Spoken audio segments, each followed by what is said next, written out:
RKPSCയിലേക്ക് എല്ലാവർക്കും സ്വാഗതം. നമ്മളിന്ന് നോക്കാൻ പോകുന്നത് കേന്ദ്ര വിവരാവകാശ കമ്മീഷനെ കുറിച്ചിട്ടാണ്.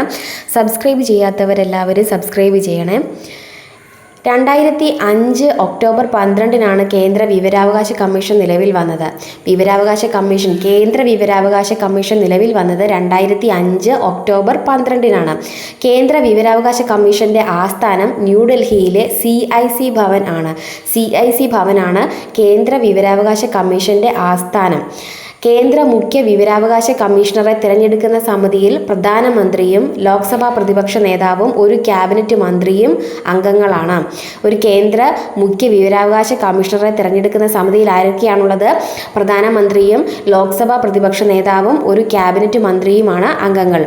കേന്ദ്ര മുഖ്യ തിരഞ്ഞെടുപ്പ് കമ്മീഷണറും കമ്മീഷണർമാരും സത്യപ്രതിജ്ഞ ചെയ്യുന്നതും രാജി സമർപ്പിക്കുന്നതും രാഷ്ട്രപതിയുടെ മുൻപാകെയാണ് കേന്ദ്ര മുഖ്യ തിരഞ്ഞെടുപ്പ് കമ്മീഷണർമാരും സത്യപ്രതിജ്ഞ ചെയ്യുന്നതും രാജി സമർപ്പിക്കുന്നതും.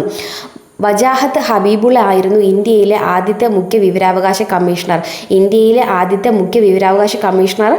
വജാഹത്ത് ഹബീബുള്ള ആയിരുന്നു. മുഖ്യ വിവരാവകാശ കമ്മീഷണറായ ആദ്യ വനിത ദീപക് സന്ധു ആണ്. മുഖ്യ വിവരാവകാശ കമ്മീഷണറായ ആദ്യ വനിത ആരാണ്? ദീപക് സന്ധു. സുഷമ സിംഗ് ആണ് ആ പദവിയിലെത്തിയ രണ്ടാമത്തെ വനിത.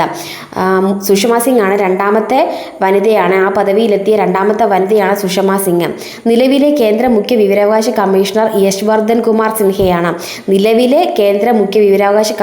ആരാണ്? യശ്വർദ്ധൻ കുമാർ സിൻഹ.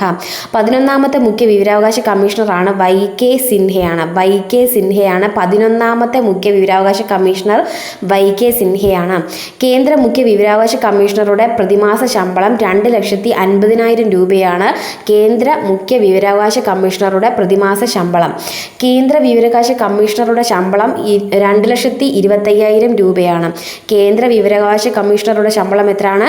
2,25,000 രൂപയാണ് കേന്ദ്ര വിവരാവകാശ കമ്മീഷണറുടെ ശമ്പളം. 2005 വിവരാവകാശ നിയമത്തിലെ സെക്ഷൻ 13, 16, 27 എന്നിവയിൽ 2019 ഭേദഗതി വന്നു.